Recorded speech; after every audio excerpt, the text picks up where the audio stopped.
حضرت عیسیٰ علیہ السلام کی نشانیاں دنیا پر ظاہر ہوں گی۔ حضرت عیسیٰ علیہ السلام کے زمانے میں جو واقعات احادیث طیبہ میں ذکر کیے گئے ہیں ان کی فہرست خاصی طویل ہے۔ مختصراً یہ ہے جو مندرجہ ذیل ہے: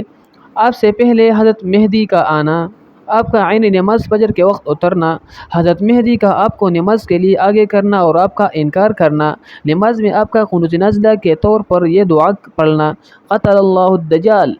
نماز سے فارغ ہو کر آپ کا قتل دجال کے لیے نکلنا، دجال کا آپ کو دیکھ کر شیشے کی طرح پگھلنے لگنا، بابلود نامی جگہ پر جو فلسطین شام میں ہے آپ کا دجال کو قتل کرنا اور اپنے نیزے پر لگا ہوا دجال کا خون مسلمانوں کو دکھانا، قتل دجال کے بعد تمام دنیا کا مسلمان ہو جانا، صلیب کے توڑنے اور خنزیر کو قتل کرنے کا عام حکم دینا۔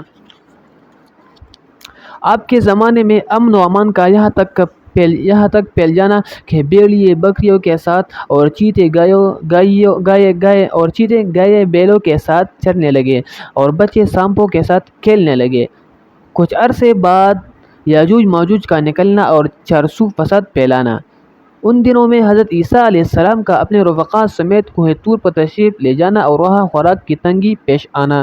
بالآخر آپ کی بددعا سے یاجوج ماجوج کا یکدم ہلاک ہو جانا اور بڑے بڑے پرندوں کا ان کی لاشوں کو اٹھا کر سمندر میں پھینکنا اور پھر زور کی بارش ہونا اور یاجوج ماجوج کے باقی اجسام اور تعفن کو بہا کر سمندر میں ڈال دینا۔